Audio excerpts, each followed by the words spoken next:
A todos.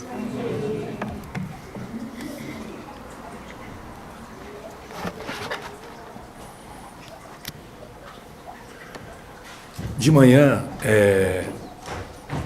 vocês viram, né, que estava faltando luz no altar. E por coincidência ou por algum erro do eletricista, só essa parte do altar é ligada a essa casa, né? O resto da igreja inteira é ligada a um outro relógio. Então, tinha luz em todo, né? Mas como estavam arrumando a luz dessa casa, ficou sem a luz do altar. De manhã, não me vinha nada na cabeça do que falar aqui, né? E eu ficava esperando o que seria, né? Aí quando veio a notícia de que não ia ter luz no altar, né? Aí logo me veio à cabeça, que nós acostumamos com a luz. Ou seja, depois que a luz está acesa, no momento a gente acha maravilhoso que acendeu a luz, mas depois costuma. O ser humano é assim, né? Costuma com as coisas boas também e acha que é normal, que é obrigação, é natural e assim por diante. A graça que nós temos, né, de ter essa luz brilhando sempre, né, nas nossas vidas, e ter essa vida abençoada, né, poder receber jorei quando está com purificação, quando está acamado, poder resolver os problemas financeiros, né, poder diminuir assim os conflitos familiares, ter uma alegria interior, né, ter um objetivo espiritual. Quer dizer, tudo isso a gente acaba esquecendo, né? Esquecendo tudo isso e achando que a palavra em japonês fala atarimai, né? Quer dizer, é supernatural, ou seja, é obrigação, né? Mas não é bem assim. Quando Deus fala que não tem, né? Apagou, né?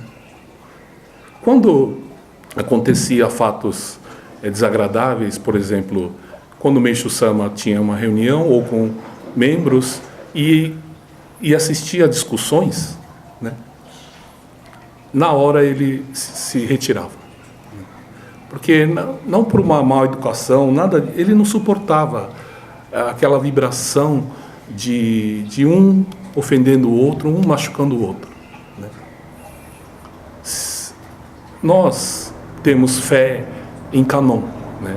Quer dizer, o coração de Meishu Sama. E se nós tivermos esse procedimento, essa atitude, né, de conflito, né, atitudes de lamúria, atitudes de não agradecimento, Kannon se afasta, né? Ele não vai se afastar para sempre, mas ele fica num aposento contigo, ou fica um pouquinho longe, né? Porque não suporta aquela vibração, então fica um pouquinho longe, né? Esperando que a pessoa um dia desperte. Nós temos a grande oportunidade, a grande missão, né, de fazer esse novo mundo, né? Fazer um protótipo desse novo mundo, no qual todos, né, vivem em paz e harmonia e com alegria de ter saúde, alegria de fazer o que gosta, né? É um mundo do reino do céu, né? Então, para ter esse mundo, a necessidade de abandonarmos o egoísmo, né? Porque esse egoísmo é o que dá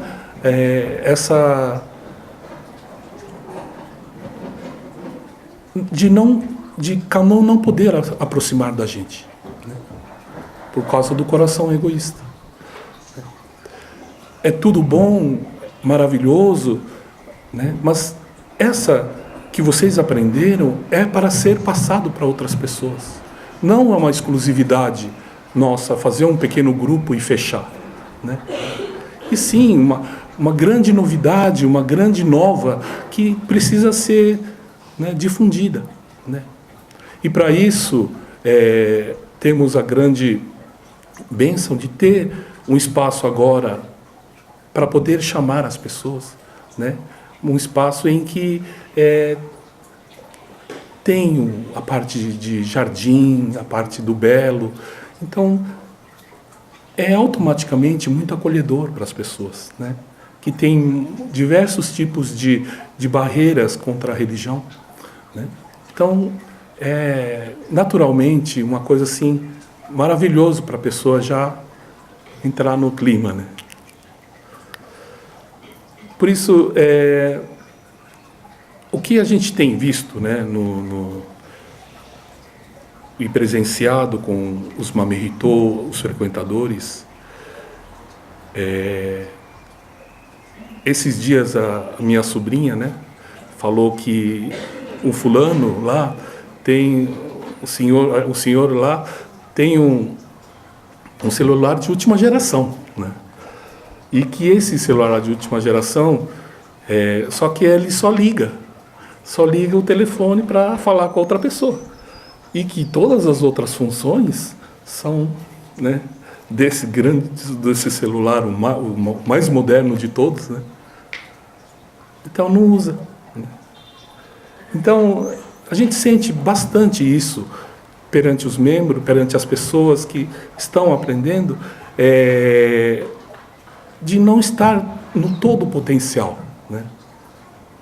Aproveitando o máximo. A gente vê, às vezes, 1%, né? Apenas só ligando, né?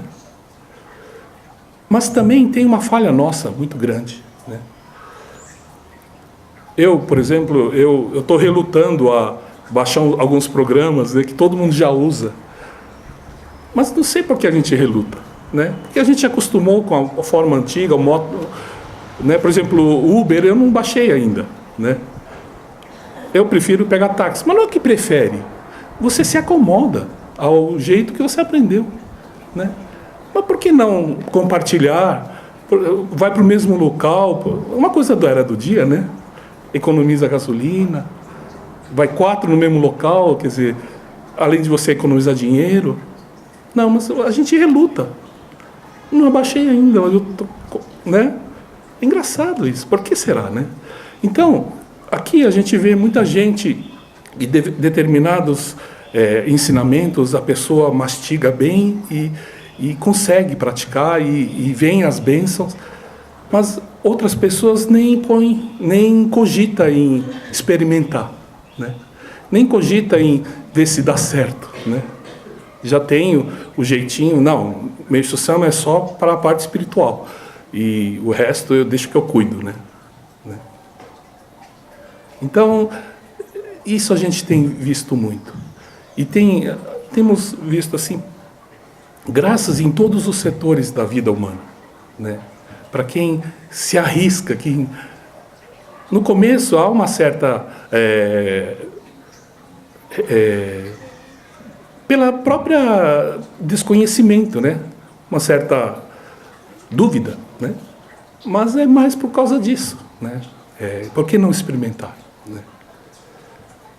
Então, a própria religião passou a ser 10% da vida humana, 5% da vida humana, ou até menos. Hoje em dia, né, com os ateus, as pessoas que dizem que não acreditam, né, eles tentam zerar essa parte, né, do sentimento natural do ser humano, que já existe dentro da natureza humana. Eu assisti um filme dos jesuítas que foram para o Japão, né, e pregaram a fé católica. Houve um tempo em que tinha mais de 300 mil adeptos do cristianismo no Japão. Só que a era feudal chegou e com isso a perseguição religiosa, né? E a grande... o teste era a imagem de Jesus Cristo no chão, e se a pessoa pisasse, estava livre da forca, estava livre da execução. Mas as pessoas que não conseguiam pisar sabiam que eram católicos fervorosos, devotos. E aí faziam esse terrível teste, e levavam à fogueira crianças, famílias, né? Coisas assim que não dá para imaginar, terríveis, até mesmo de se assistir, né? E quanto a era da noite era difícil, né? Mas com a chegada da era do dia, tudo isso está ficando para trás. Pois até mesmo Meishu Sama, né, sofreu bastante perseguição religiosa, né? E cada vez menos, né? Hoje a liberdade religiosa é ampla no país, mas até o reverendo, né, chegou aí para a delegacia como acusado de charlatanismo, né, essas coisas quer dizer, tinha uma dificuldade muito maior para as religiões. Eis que agora na liberdade, por que não as pessoas estão usufruindo dessa liberdade religiosa, né? É que também a parte material está mais assim fascinante do que nunca. Então muitos vão para essa nova religião do materialismo e com isso ficam quase que hipnotizados, né? E uma coisa que deveria ser, né, para a felicidade de todos, surgem ideias, né, teorias ateístas, fazendo com que você ser crente você é atrasado, né? Você é uma pessoa de segundo escalão, né? Porque as pessoas intelectualizados, né, muitos acabam falando que são. E aí, outro dia assistindo uma entrevista, mas você vira e mexe e fala, vai com Deus, né? Você fala que é ateu, mas fala, não, vai com Deus, né? É da alma humana, né? Aí a pessoa não responde, não, é costume, é apenas uma boa educação, né? E boa educação também é religião, também é Deus, né?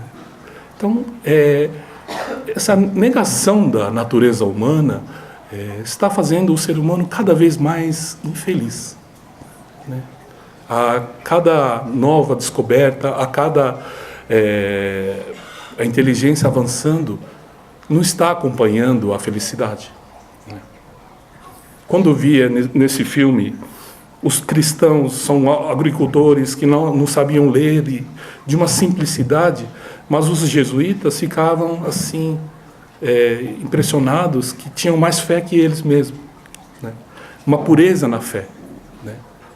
Então aquilo fortalecia os jesuítas a ter fé também, né? Porque próprio na Europa já não estava tanto mais como na origem, mas que no Japão eles descobriram uma fé original, uma pureza na fé, né? Tanto é que tem mais santos no Japão do que o próprio Brasil, que é o país mais católico, né? Tem mais de dezenas de santos japoneses, chineses, né? Interessante, né? Então, esse aprendizado, né, que nem tivemos agora o Dia de Finados, né, que foi uma experiência incrível, única, né, da quantidade de almas que vieram para a cerimônia. O que será que está acontecendo no mundo espiritual, né? Um movimento muito grande, né? As pessoas indo a essa luz, né? Em busca dessa luz. E automaticamente vai vir também o reflexo de tudo isso, que é na parte material, né? Mas tudo isso passa por nós, né? A importância de vigiarmos a nossas atitudes, para que sempre Kanon esteja coladinho conosco, né?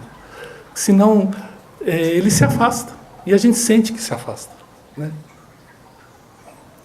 O reverendo sempre aqui, ele faz assim, sistema as difusões, ele não põe uma pessoa, assim, uma só pessoa responsável. Ele põe 4, 5, né, responsáveis das difusões.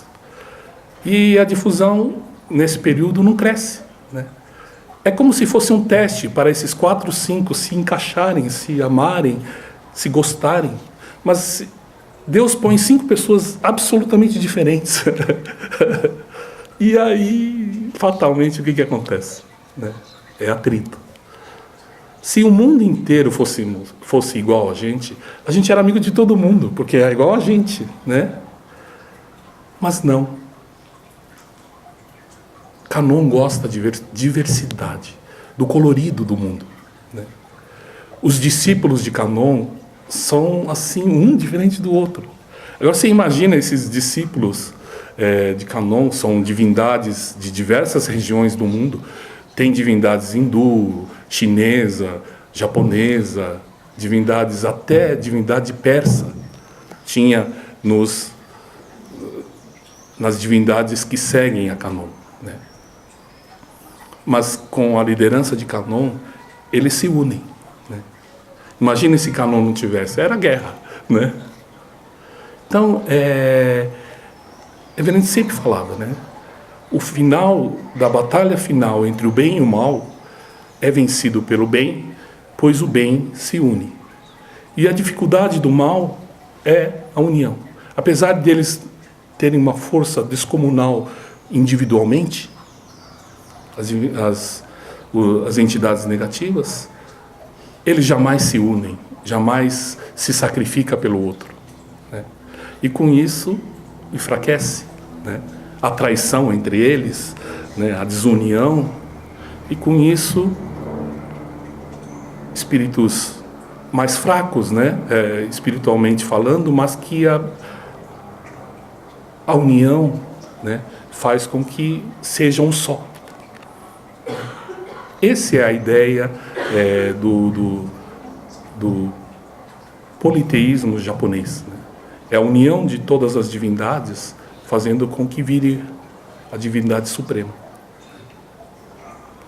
Então, daqui para frente, a gente aguarda com bastante, né,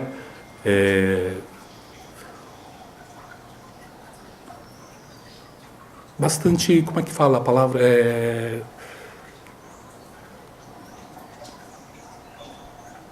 Com alegria, esperando o que vai acontecer, né? O que está vindo, né? Expectativa, desculpa.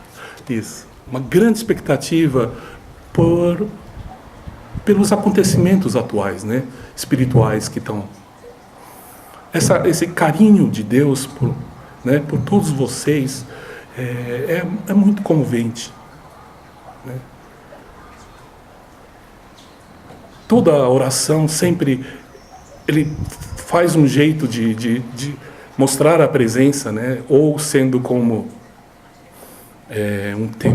um dia maravilhoso, ou uma brisa que vem do nada, ou uns pássaros que ficam cantando. São coisas que não dá para... Se tivéssemos uma equipe de contra-regra e tentássemos fazer essa, né? Não conseguiríamos. Se a gente tivesse que trazer o pessoal da Eletropaulo, né, fazer eles todos acordarem e chegar na hora, um pouquinho depois da oração, né, fazer a luz acender, quando falou oração, né, a Deus, acender a luz. Quer dizer, muita gente fala assim, né, se combinasse não conseguiria, né? É assim a vida. Essa força de Deus que as coisas, por exemplo, a própria luz, para fazer esse efeito, veio da época do eletricista, que na cabeça dele, não sei o que aconteceu, colocou separado, né? Para vir agora a gente ter essa pequena demonstração, né, de Deus, assim, o quanto é importante, né, ter a presença de Deus nas orações, né, no coração da gente. Então, na vida de vocês todos, né, estar com o coração aberto, estar para essas... Porque Deus não fala diretamente, né? Ele fala através das coisas ao redor. E você tem que ter a sensibilidade em dia para que você perceba, porque deixar passar isso também é um desperdício, né? Da lição de Deus, deixar passar despercebido. Então, perceber, isso é uma lição de Deus, né? Faz com que a gente cresça e cada vez mais essa união, você e Deus, né? O reverendo sempre colocava esse templo como importante a pessoa chegar no templo e procurar diretamente a Deus, né? Não passar muito por intermediários, porque o intermediário, que somos nós, né, as pessoas que estão no templo, tem os dias ruins, tem os problemas tão quanto igual de todo mundo, né? Então, não se apegar ao homem, e se ir direto a Deus. E fazer essa conexão, né? Que é possível, pois estamos na era do dia. Uma era que essa conexão vai ser para todos, né? Antigamente era os grandes bispos, padres, né, os grandes monges, você tinha que falar com o monge inferior e assim por diante, os padres, e assim diretamente não conseguia, né? Mas hoje dá. Hoje você chega à frente do altar, você sente a presença, né? Perguntado a Meishu Sama, depois dele partir para o mundo divino, como seria a messiânica, né? Ele fala que continuaria mais vivo do que nunca, pois eu estarei com vocês. E com isso a gente sente a presença dele, pois como Kanon, ele vai ficar até o último dos seres humanos atravessar o portão do céu. Muito obrigado pela presença de todos.